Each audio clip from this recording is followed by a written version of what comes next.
Hey guys, it's Kay from KS Anonymous, and I am back today with another episode of r/AmITheA, or r/AmITheA. So real quick before we get into these posts, I just wanted to say thank you guys so much. You guys are literally amazing. I've noticed there's even people coming from notifications. Didn't know that there would be people so dedicated to watching these videos and being here. You all are so awesome. I just wanted to take a moment to thank you. Now, without any further ado, here we go. So I got into Cornell last week.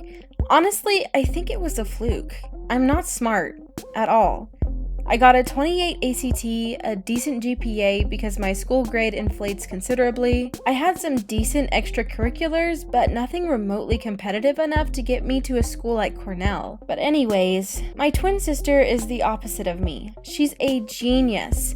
She has way more impressive stats. 34 ACT, and she only took it once compared to my 3 times. She has way better grades, way cooler extracurriculars. Everyone always looked up to her as the smart one. I didn't and still don't mind. It's true. The only reason I can fathom I got in and she didn't is that she applied to the engineering college while I applied to arts and sciences.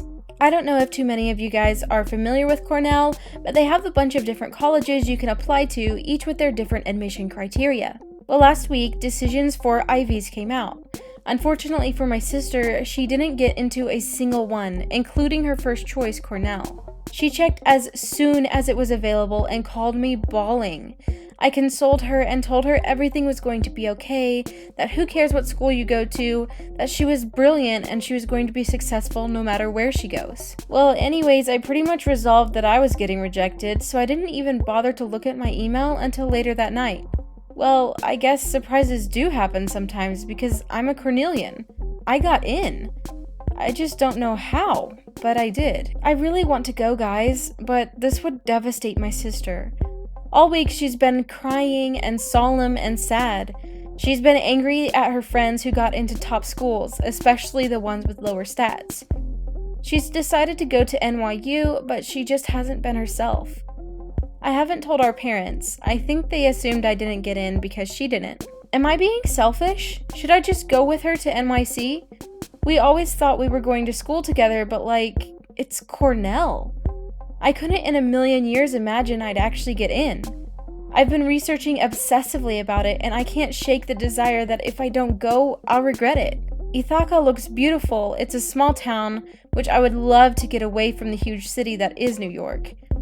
It seems like a dream opportunity. Am I being a bad sister? I know she would be upset. We were supposed to go to school together. It would crush her. I really don't have anyone else to talk to. AmITheA for going to her dream school, especially considering how much harder she's worked compared to me. Update. So everyone here told me that I should go, so I decided to tell my sister. Well, she started screaming from excitement and got, not actually mad, that how couldn't I tell her earlier, and she's so proud of me. But seconds later, her excitement just turned to sadness. She went from super giddy to depressed in seconds. And she started bawling, uncontrollably bawling. I tried to comfort her, but she pushed me away and locked herself in our room. I'm going to give her some alone time right now, and we can talk more about it later. Update 2, please let me know if my updates are annoying. I only expected 3 to 4 comments and didn't know so many people were interested, so I thought the least I could do is update. So after 5 minutes of the previous post, my sister sent me a text. It said, "I'm sorry for how I reacted. Please don't be mad. I'm so happy for you and your accomplishments. It's just that after I got rejected, I at least had the consolation that I get to go to school with you and we can go together. But now you're going to be where I wanted it to be, and I'm just so sad. I worked so hard and did everything I could to go to the best school I can, and I just feel like all my hard work was just wasted effort. I'm sorry I'm ranting, I just need more time." I'm not going to lie, guys. When I read this, I cried. A lot of you are saying that I obviously have to have attributes that made me desirable, but I really don't.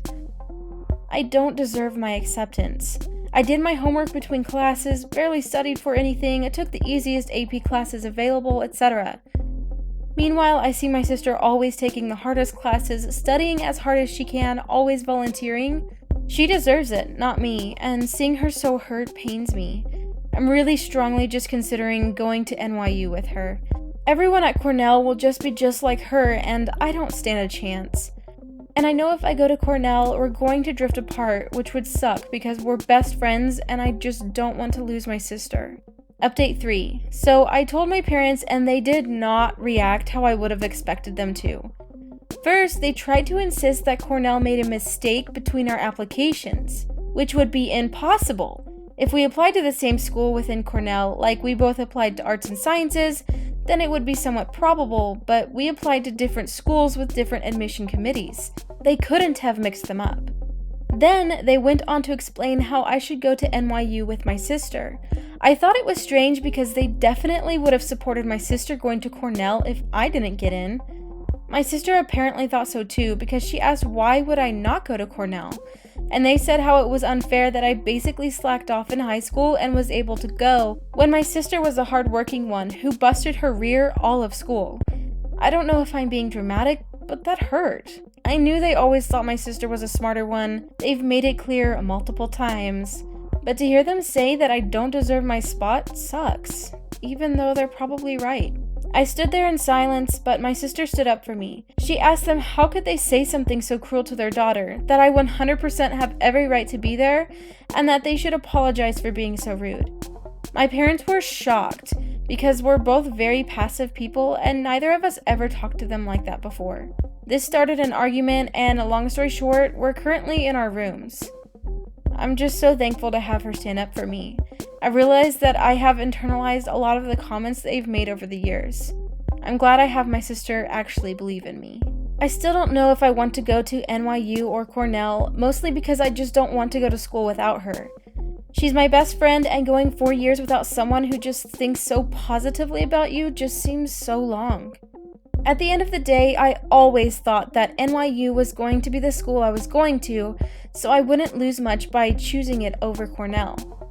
I'm going to talk about it more with my sister and look into both schools more.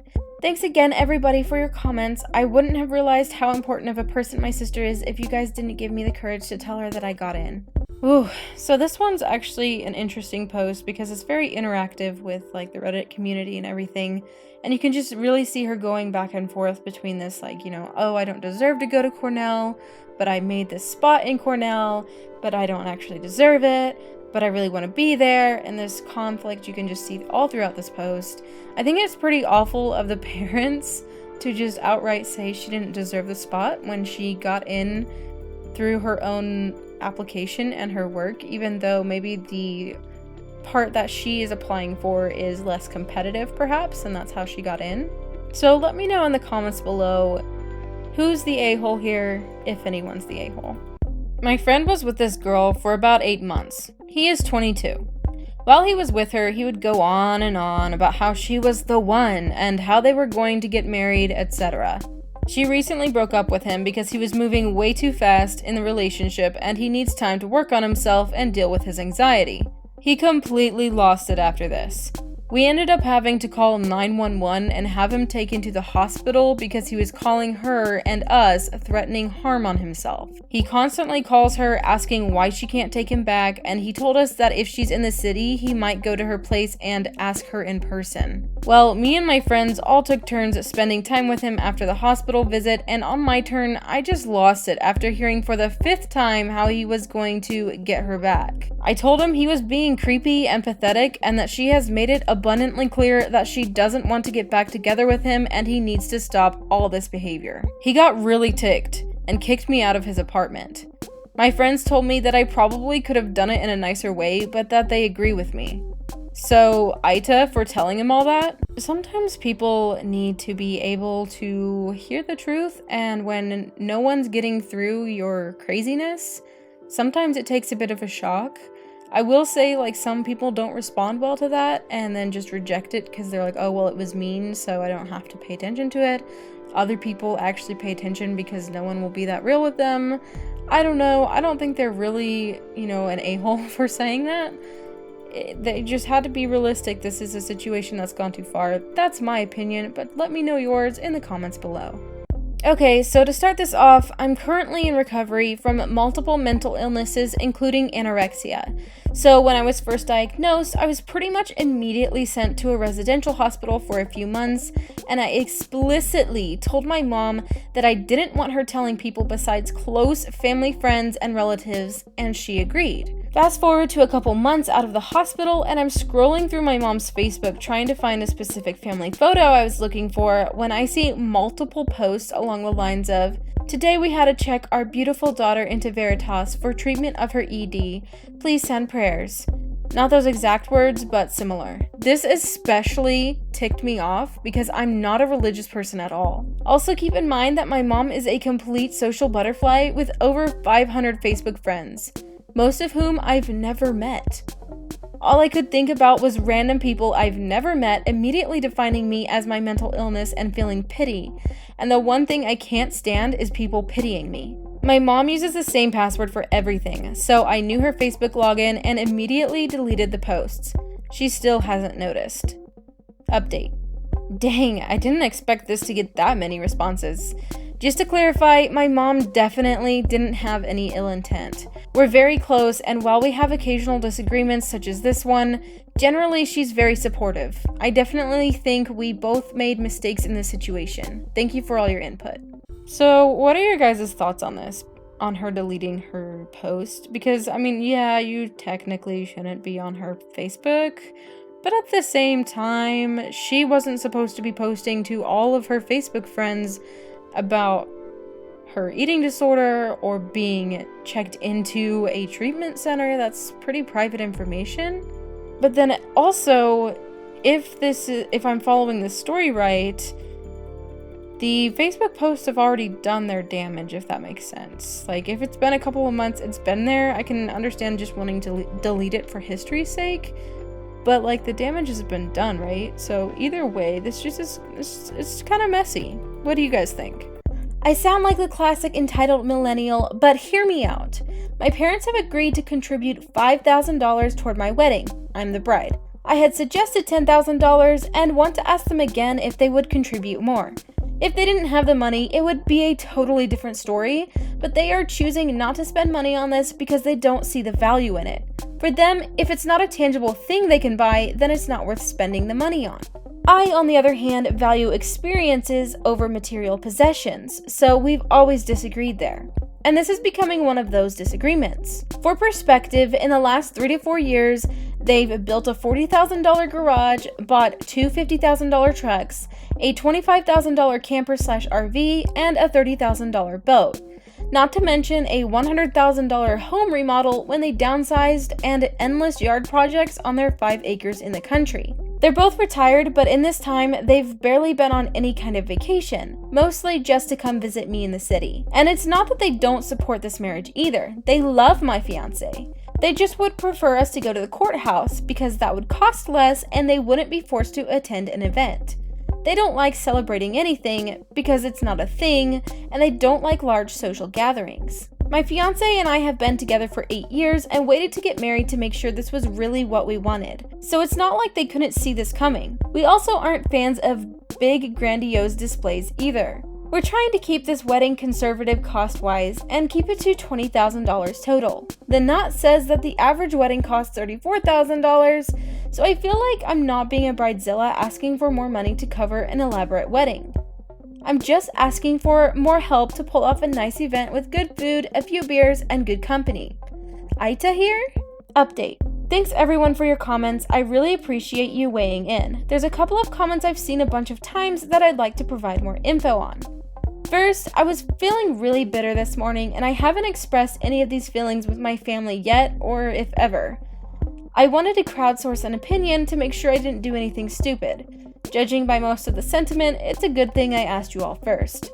Second, I will most definitely respect their decision on what they want to give me. It's not worth causing a rift in my family. Third, I am completely capable for paying for my $20,000 budget in its entirety without going into debt. That's why I chose it. It would just be nice to not have to pay for it all and to have some more savings to rely on should something major and unexpected come up. Next, I'm still paying for my own college tuition and worked part-time to cover my living expenses. My parents do not contribute to my lifestyle. I am, in all sense of the word, currently adulting. My fiance and I are very fortunate to have good, stable jobs. And I'm probably going to get hammered for this, but they support my brother a lot. He loves stuff, and they support his habit. He makes enough that he could live on his own, but he chooses to live with them rent-free to support all the big-ticket items he has to pay for. Last, I'm only having one maid of honor and one best man. I'm expecting around 60 to 80 people to attend. I personally wanted to elope and skip all this nonsense, but we couldn't agree on what that meant. With a core group of 25, it was too large for any restaurant in the area to accommodate without crazy fees to shut down the whole place. Believe me, I tried, so if we had to spend a lot, why not invite more people? And thus the budget and the guest list grew. I guess I wasn't strong enough to find a path forward for anything other than what everyone said we should do and spend. So we're here now having an actual wedding. And weddings are so expensive. It's nuts, y'all. Okay, so a few things on this. Obviously, if her parents want to pay what they're gonna pay that. I can see where she's coming from in one sense, just because it might feel like they are putting more into those things than maybe this thing that's important to her. But then at the same time, she's saying she didn't even want this kind of a wedding in the first place. And on top of that, I don't know where she lives. I'm assuming somewhere in the US just because of her use of dollars. And cost of living and stuff is different everywhere. But for a wedding with 60 to 80 people attending, and one maid of honor and just one best man, for that to cost $20,000? Oh my goodness. That's a lot. Let me know what your thoughts are in the comments below, whether you think that she's being an a-hole for wanting more from her parents. And also weigh in for me on the cost of the wedding, if that sounds right for the amount of people she expects to come to her wedding. And that's actually going to be the last post for this video. If you did enjoy it, go ahead and drop a like for me and let me know your thoughts about these stories in the comments below. I'll see you in my next video. Bye!